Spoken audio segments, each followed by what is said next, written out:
Saya kelas apa biasanya? Kelas B ya? Iya, Bu. Oke. Ini lagi muter dulu.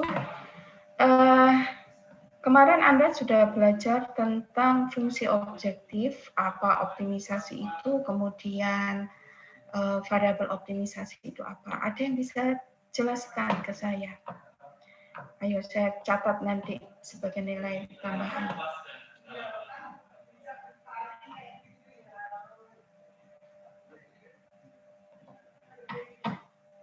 Silakan.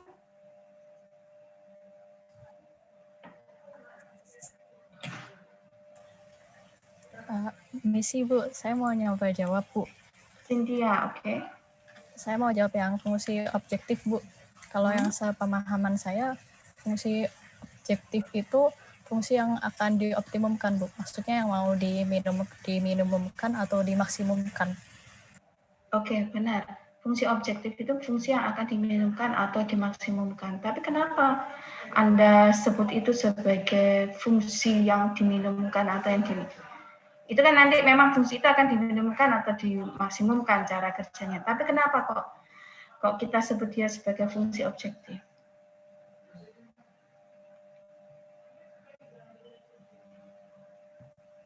Isi Bu, izin menjawab Bu. Faris. Nama saya Faris Bu. Ya. Dari kelas A. Jadi sepemahaman saya itu disebut objektif karena dia merupakan objek yang ingin kita optimisasi Bu. Dia merupakan objek yang akan kita optimisasi. Maksudnya dioptimisasi diapakan?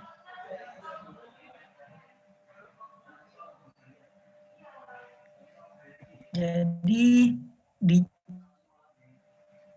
menentukan nilai yang paling optimal dari variabel tersebut Bu. Nilai optimal itu kenapa kita sebut optimal? Kenapa nggak nilai maksimum atau nilai minimum? Bu izin menjawab, Bu. Ya, ini nanti yang jawab langsung japri ke saya ya namanya supaya saya bisa catat langsung. Oh iya, Bu. Ya, menurut saya kenapa disebut optimum itu ketika profitnya atau yang menguntungkan itu maksimal dan yang merugikan itu minimal, Bu.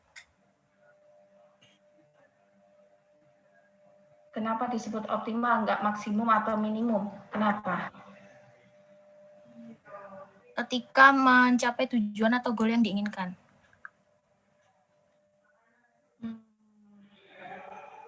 Iya, tujuan yang diinginkan itu kenapa nggak disebut nilai maksimum dari fungsi atau nilai minimum dari fungsi? Izin menjawab, Bu. Carolina dulu ya. Mungkin karena nilai yang maksimum tuh belum tentu yang pilihan yang paling baik gitu Bu. Mungkin bisa jadi ada faktor-faktor lain yang harus dipertimbangkan sehingga yang maksimum itu belum tentu baik. Oke, bagus. Terima kasih, Bu. Itu.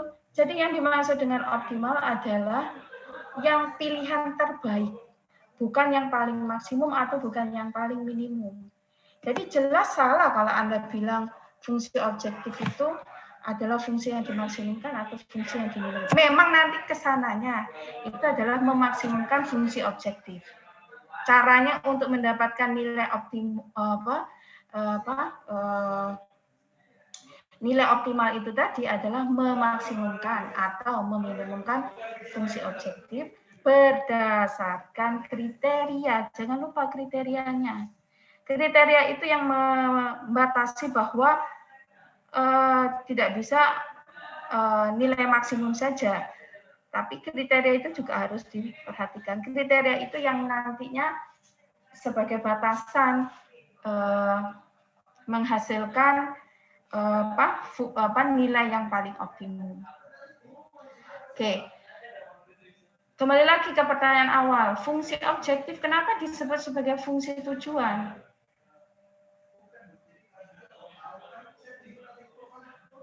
Kenapa? Asal-muasalnya optimisasi itu karena apa? Anda punya tujuan ya? Mau izin jawab, Bu? Siapa ini? Anriza, Bu. Anriza, mana nih? Iya, Pak.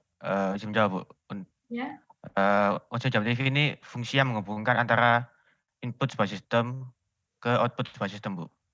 Jadi harapannya di situ termuat variabel input yang nantinya bisa dilihat outputnya dari fungsi objektif tersebut, Bu. Kalau fungsi yang menghubungkan input sama output, kita bisa juga mengenal fungsi transfer. Anda kan ini semester berapa? 5. 5, Bu. 5, Bu. Berarti kan sudah pernah tahu fungsi transfer, kan? Fungsi Iya. alih. Itu menghubungkan input dengan output. Kalau ada suatu sistem diberikan input ini, maka outputnya seperti apa? Itu fungsi transfer. Kalau begitu akan saya revisi sedikit, Bu. Jadi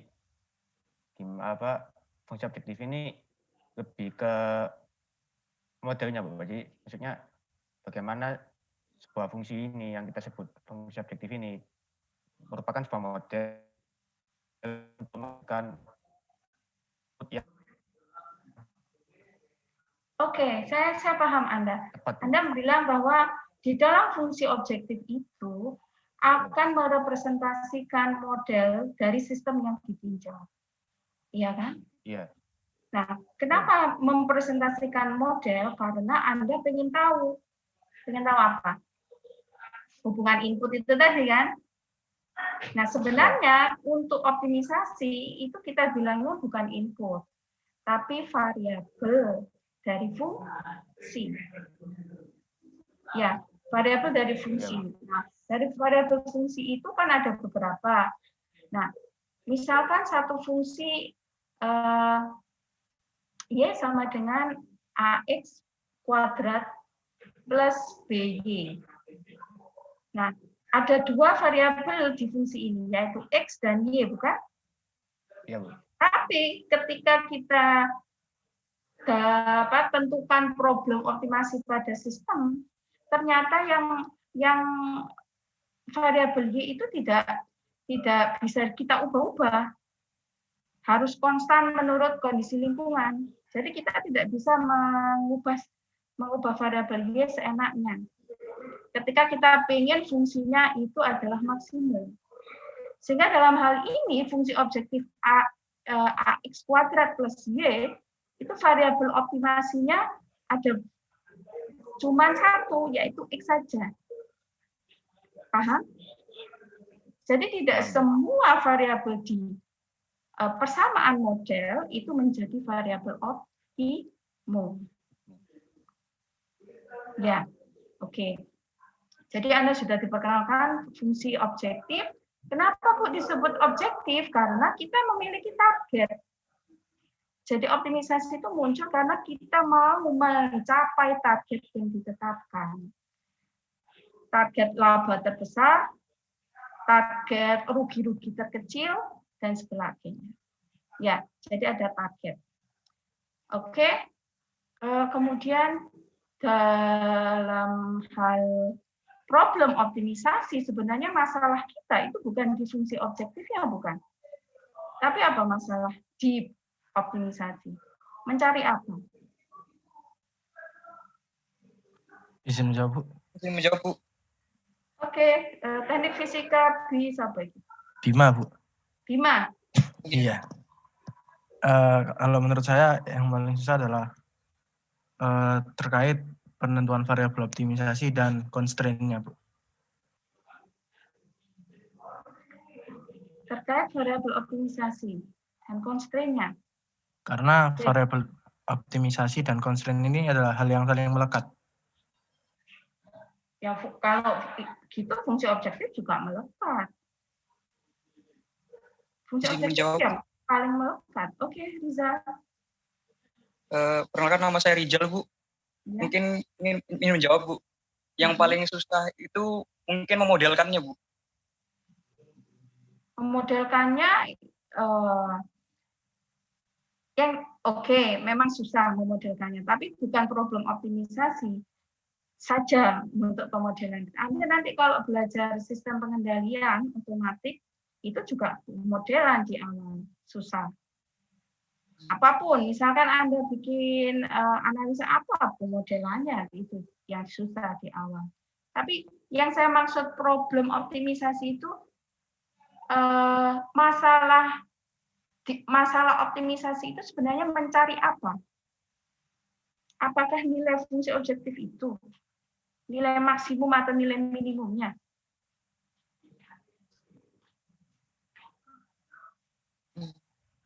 Riza. Kalau mencari nilai yang paling optimal, Bu. Ayo, nilai optimal itu yang apanya? Fungsi objektifnya bukan? Iya, Bu, benar. Ada siapa yang setuju pakai tanda terserah tanda apa? Bahwa problem optimisasi itu adalah mencari nilainya ya, nilainya. Anda ingin tahu nilainya yang fungsi objektif, nilainya fungsi objektif. Siapa yang setuju?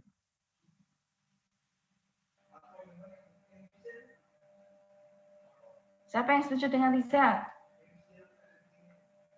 Enggak ada. Ya. So, kalau tidak setuju ini apa berarti? Mencari apa? Saya mau coba. Oke, menjawab, Bu. Selin. Apakah itu problem formulation-nya, Bu? Ya, problem formulasinya kan dalam bentuk minimum atau maksimum suatu fungsi subject to, ya subject to itu kan constraint,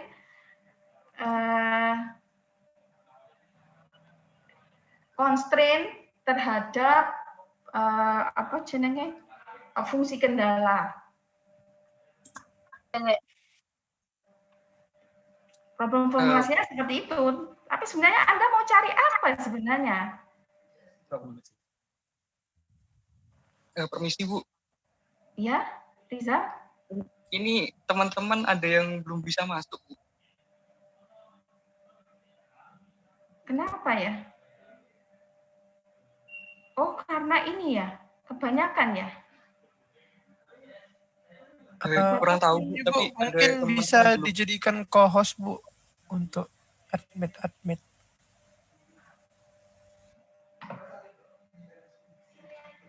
Batasnya 100 lebih kan ya? Batasnya 200 seharusnya bisa ini. Bisa kok. Atau sudah mungkin ada yang masih di waiting room, Bu? Enggak, ini sudah masuk semua, enggak ada yang ini. Sudah barusan saya invite, sudah saya izinkan admit masuk. Oke, kembali lagi ke situ. Apa? Kita kuliahnya sebentar aja kok. Apa? Redo. Ya, Bu, permisi izin menjawab. Ya. Mungkin yang dicari itu variabel yang dioptimisasikan, Bu. Sip. Nilai dari variabel optimisasi. Jadi pada contoh saya tadi, Y sama dengan AX kuadrat plus Y. Y tidak bisa dirubah-rubah. Maksudnya bukan tidak bisa dirubah, Anda nggak bisa memanipulasinya. Dari Anda itu bawaan dari disturbance misalkan, bawaan dari lingkungan misalkan. Anda tetapkan ini variabel optimasinya adalah X. Sehingga yang problem optimisasi itu sebenarnya adalah menentukan berapakah nilai X yang menyebabkan fungsi objektifnya itu maksimum. Anda coba nanti akan ke belakangnya akan ketahuan bahwa sebenarnya problem optimisasi itu adalah mencari nilai variabel optimisasinya yang sehingga menyebabkan fungsi objektifnya maksimum atau minimum. Paham ya sampai sini? Oke. Sekarang saya akan masuk ke linear programming.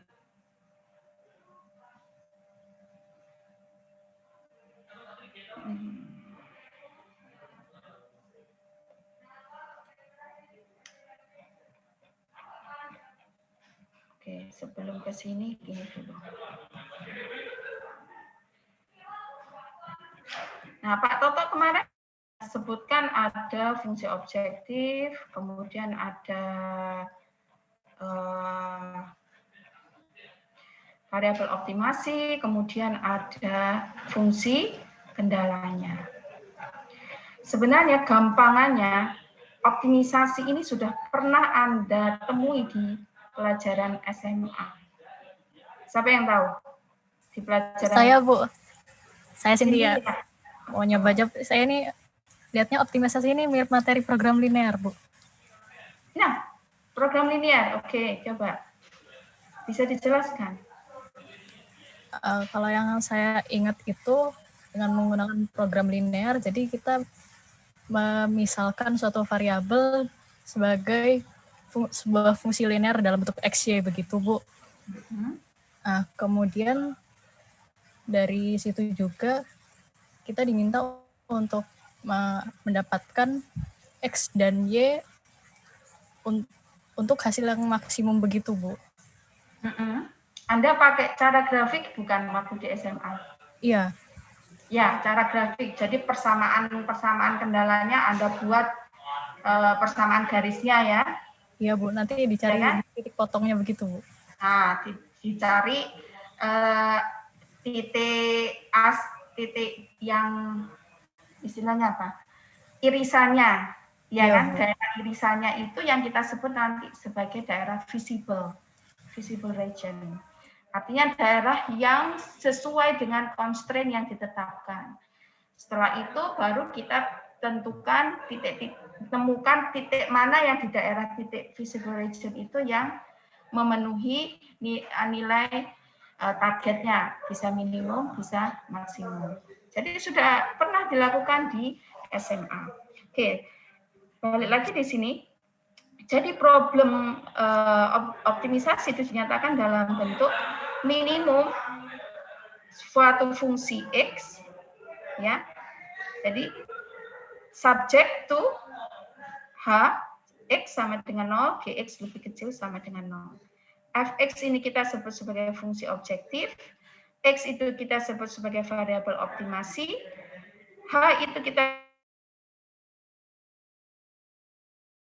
sebut sebagai persamaan atau kita sebut equality constraint, sedangkan yang Gx lebih kecil sama dengan 0 itu kita sebut sebagai constraint yang pertidaksamaan. Ya, jadi kalau yang atas itu sama dengan 0 berarti equality constraint, yang pertidaksamaan itu yang inequality constraint. Oke. Kemudian di sini, kalau Anda di SMA, itu kan X-nya bisa X dan Y kan, kalau di SMA ya, yang pakai cara grafik itu loh ya, X dan Y. Nah, kalau X-nya itu ada 3, berarti misalkan X1, X2, X3, kan berarti Anda nggak bisa lagi pakai cara grafik, bukan? Ya kan? Sehingga kita menggunakan teknik pemrograman yang lain atau algoritma yang lain. Oke? Nah, kalau G dan H itu bisa berupa vektor, H ini tadi bisa berupa vektor, G bisa berupa vektor. Kok bisa berupa vektor? Ya iya, karena X-nya kan bisa lebih dari 1, sehingga H-nya itu nanti juga ada H1 dan H2. G-nya juga nanti ada G1 dan G2. Ya, kalau H, G itu bisa berupa vektor, fungsi tapi vektor gitu ya. Nah, Fx itu tidak sevektor. Dia adalah cost. Sebuah fungsi harga itu selalu punya satu nilai. Jadi bukan vektor. Itu yang perlu Anda camkan ya. Nah, kalau dia problem optimisasinya tanpa constraint, maka kita sebut unconstrained optimization. Tidak ada fungsi kendalanya, maka kita sebut unconstrained. Tapi kalau ada fungsi kendalanya, kita sebut constrained optimization. Nah, bagaimana kalau problemnya adalah memaksimumkan? Kalau problemnya memaksimumkan, berarti Anda sekarang tinggal membalik. Ya, tinggal membalik. Jadi memaksimumkan suatu fungsi harga itu sebenarnya adalah sama dengan mencari nilai minimum dari minus fungsinya. Minus fungsinya. Nah, tapi kan hasilnya kan negatif. Nah, hasilnya negatif supaya jadi positif, dinegatifkan yang di ini. Seperti itu. Jadi misalkan ini suatu fungsi yang hijau, ini fungsi f-nya. Ya, Anda di sini berarti x bintang ini adalah variabel apa? Variabel optimasi kan? Ya, x bintang x itu variabel optimisasi. X bintang itu adalah variabel nilai variabel x yang optimum. Ya. Nah, di sini x bintang itu akan menghasilkan nilai maksimum bagi f. Ya kan? Tapi kalau dinegatifkan, maka x bintang itu nilai minimum dari f. Sampai di sini paham? Paham ya? Jadi sebenarnya paham. maksimum itu adalah meminimumkan dari fungsinya itu diminuskan dulu. Nah, kemudian baru ketemu x bintangnya. Nah, cuman ketika dimasukkan x bintang ini maksudnya x yang optimum tadi. X bintangnya dimasukkan, nilainya kan nanti jadi negatif tuh. Nah, supaya jadi positif, diminuskan di sini. Oke? Oke. Nah, kemudian kelas-kelas problem optimisasi itu dibedakan. Ada linear programming, quadratic programming, convex optimization, nonlinear optimization, dan seterusnya. Apa yang menyebabkan itu dibedakan? Ada yang tahu? Apa yang menyebabkan itu ada linear programming, quadratic programming, dan seterusnya?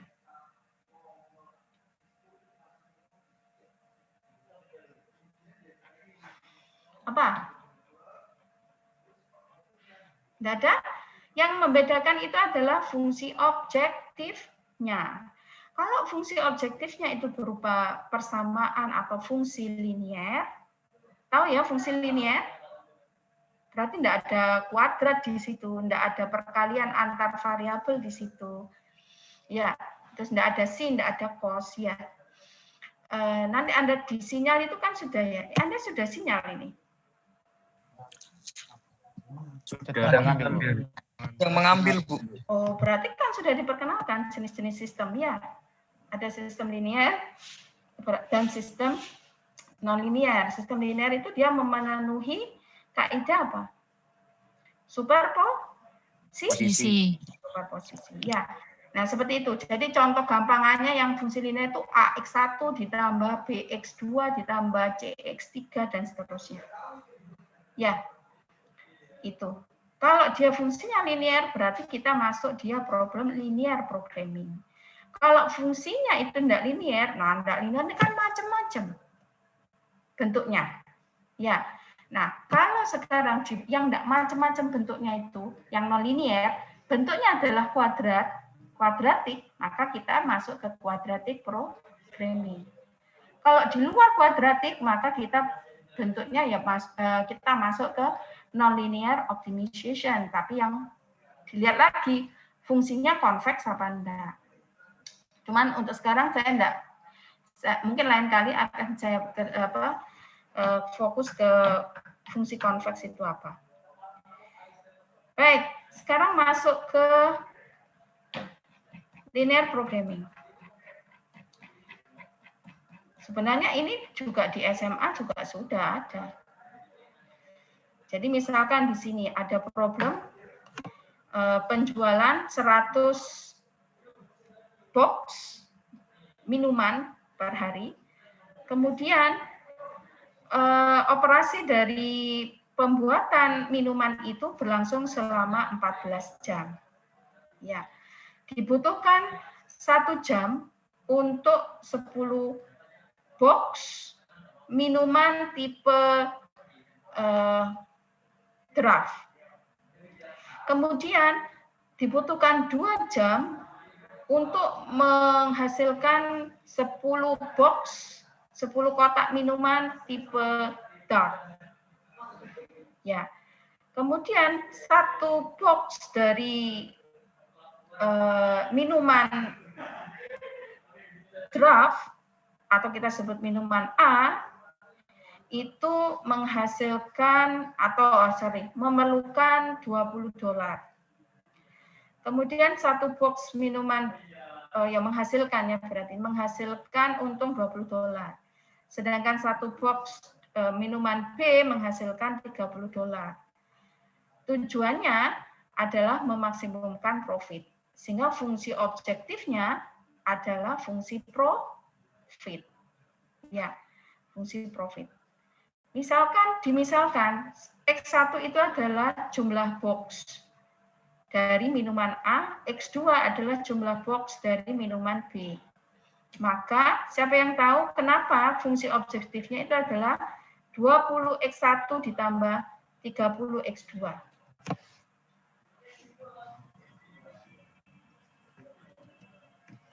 Saya izin Bu. menjawab, Bu. Saya Bu, izin jawab.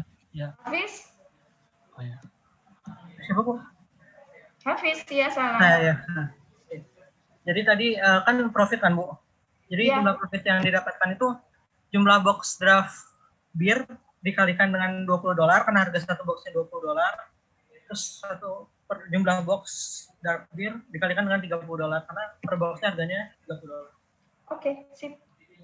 Pintar. Ya, sehingga fungsi objektifnya adalah 20X1 ditambah 30X2. Karena memaksimumkan, berarti dia maksimum, kan? Nah, kemudian X1 dan X2-nya adalah variabel optimisasinya. Makanya dia disebut di sini X1, X2. Oke, sekarang masuk ke fungsi constraint-nya atau kendalanya. Kenapa X1 ditambah X2 itu harus kurang daripada 100? Izin menjawab. Bisa menjawab, Bu. Iwayan. Iya Bu, karena batas sehari itu maksimal 100 Bu yang diharuskan. Yang harus dijual ya, yang bisa dijual itu mampunya bisa jual itu 100 box per hari. Oke, pinter. Kenapa fungsi kendala berikutnya 0,1 kali X1 ditambah 0,2 X2 harus lebih kecil atau sama dengan 14?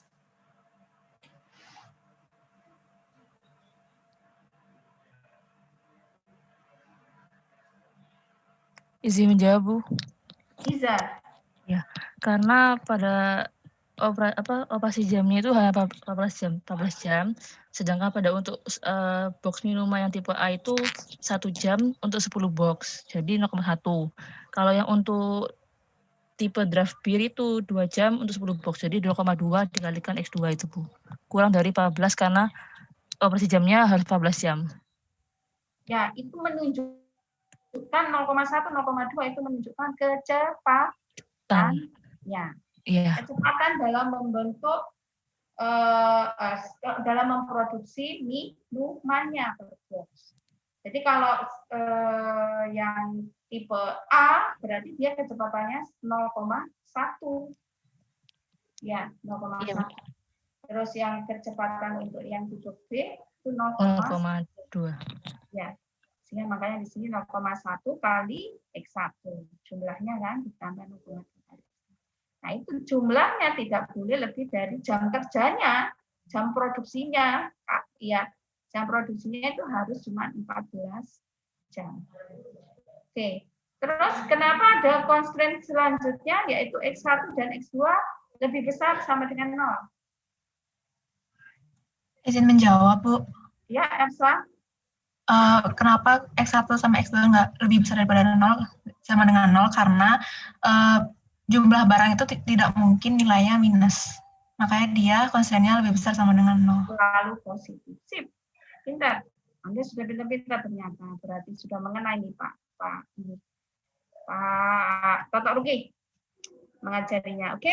Sehingga di sini sekarang Anda problemnya adalah menemukan nilai X1 dan X2 yang memenuhi constraint ini sedemikian hingga fungsi objektifnya maksimum.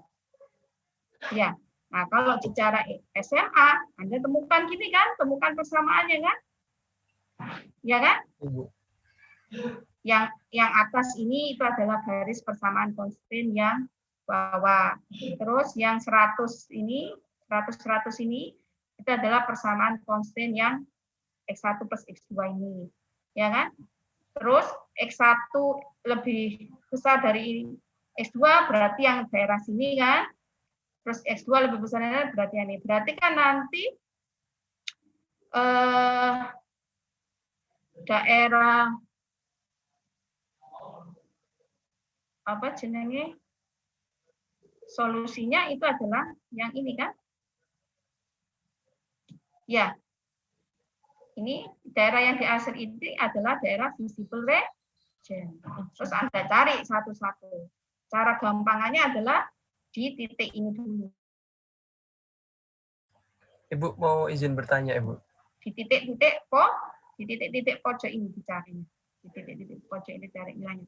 Terus sehingga didapatkan hilang. Seperti itu. Nah, sehingga didapatkan nilainya. Cuman kan kalau 2 variabel, kalau 3 variabel kan sulit. Ya bukan? Anda menggambarkannya kan sulit kalau 3 variabel. Padahal problem optimisasi yang kompleks itu bisa lebih dari 2. Banyak yang lebih dari 2. Ya, nah untuk cara ini maka Anda menggunakan metode, salah satunya adalah dengan menggunakan metode simplex method. Tidak saya terangkan di sini karena terlalu mendetail ininya. Anda bisa baca, saya kasih sumbernya, Anda bisa baca. Dan nanti Anda buat depan libur, alhamdulillah ya. Minggu depan libur ya, cuti bersama ya. Berarti minggu depannya lagi. Tugasnya adalah Anda tentukan problem optimisasi, jadi ada semacam narasi dulu, cerita tentang apa gitu ya, tentang problem optimisasi, tentang apa gitu ya.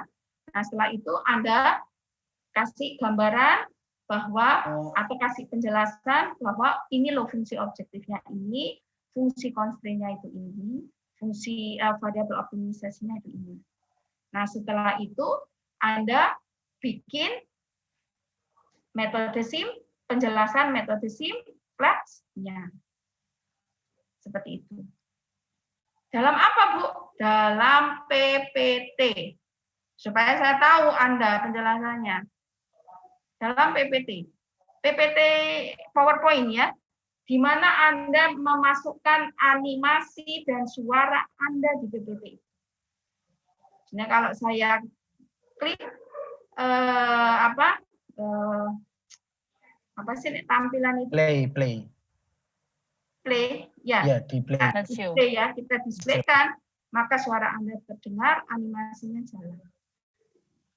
Paham? 2 minggu lagi. Jadi simplex seperti itu. Oke, saya berikan metodenya nanti di WA.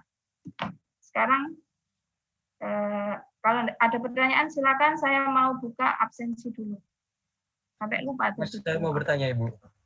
Ya, Mas. Iya, saya Hasbi, Bu. Terkait yang tadi, Bu, untuk yang X1 sama X2 itu kan nggak bisa kurang dari 0 ya, Bu ya? Ya.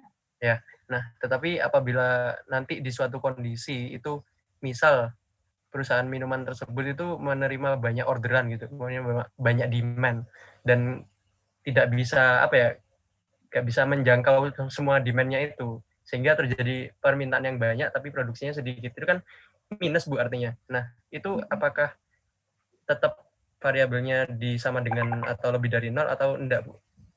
Ya, seperti yang saya bilang tadi, bahwa kita menggunakan kata optimal karena dia sesuai dengan constraint atau batasan yang ada.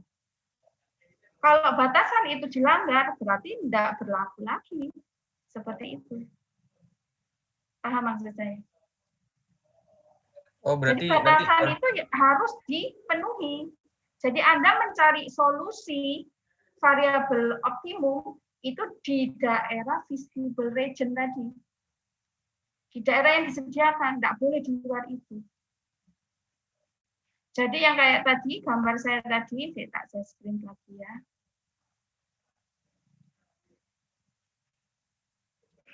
Nah, Anda harus cari itu di daerah sini. Sorry.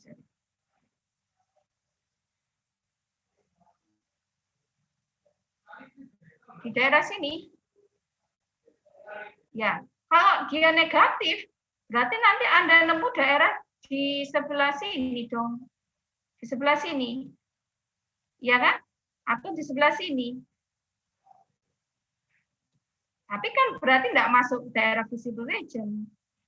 Berarti tidak memenuhi constraint. Berarti tidak optimum lagi. Ya kan? Makanya tadi saya bilang bahwa fungsi objektif itu bukan maksimum.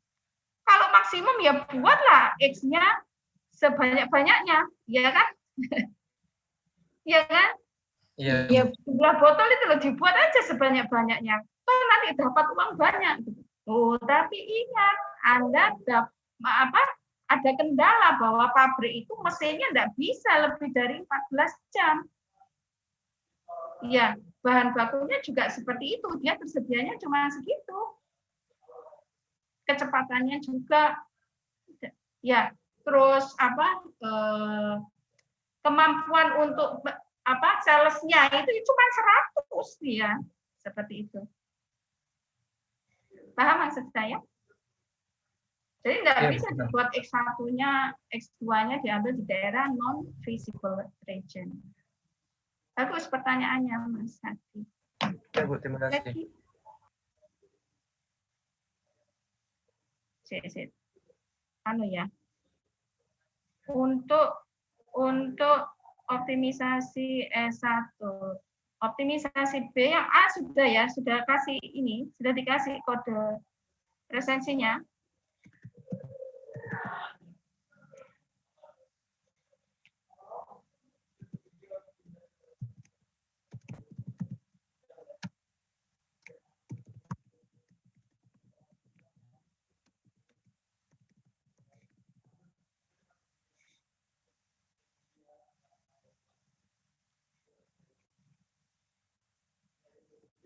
Yang kelas A sudah dapat ya kode presensi?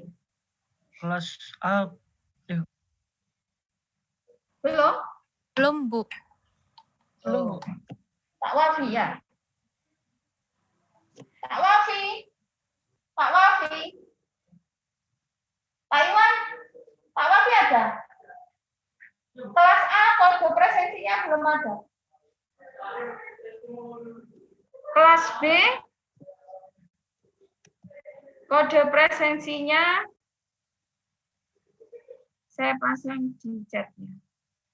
Oh sorry, ini tadi yang jawab pertanyaan saya dan yang bertanya itu jangan di chat sini ya, di chat grup aja enggak apa-apa. Atau di chat grup aja. Di chat grup langsung tulis 1 siapa, 2 siapa. Oke, misalkan 1 Andriza NRP berapa, 2 Rizal NRP berapa gitu ya. Oke, yang kelas B 340161 di chat itu sudah ada. Sorry, kok tahu Rizal semua sih, everyone.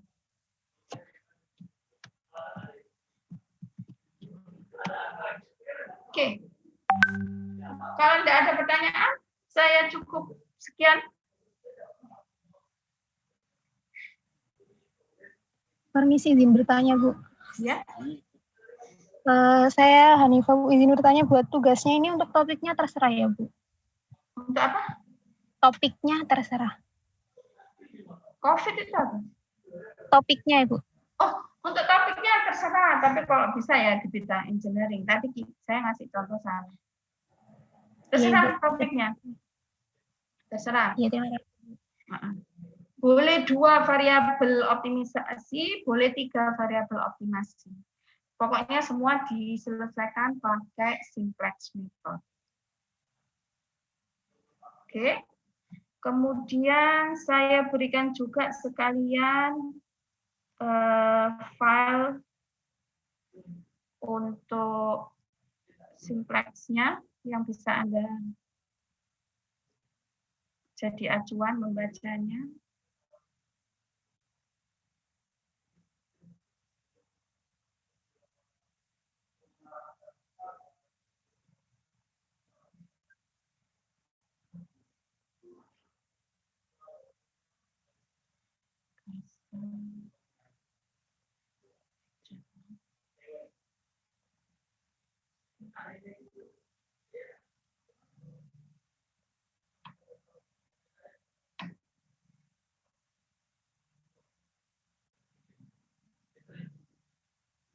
Oke, sudah terima ya, semua dicat ya. Oke, kemudian untuk kelas B yang wajib isi berita acara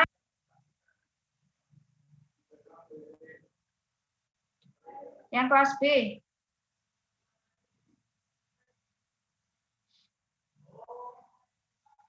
Yang kelas B, siapa yang wajib isi berita acara kemarin terakhir? Nomor berapa?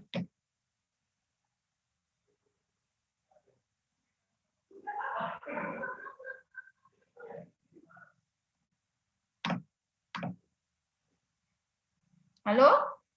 Kelas B?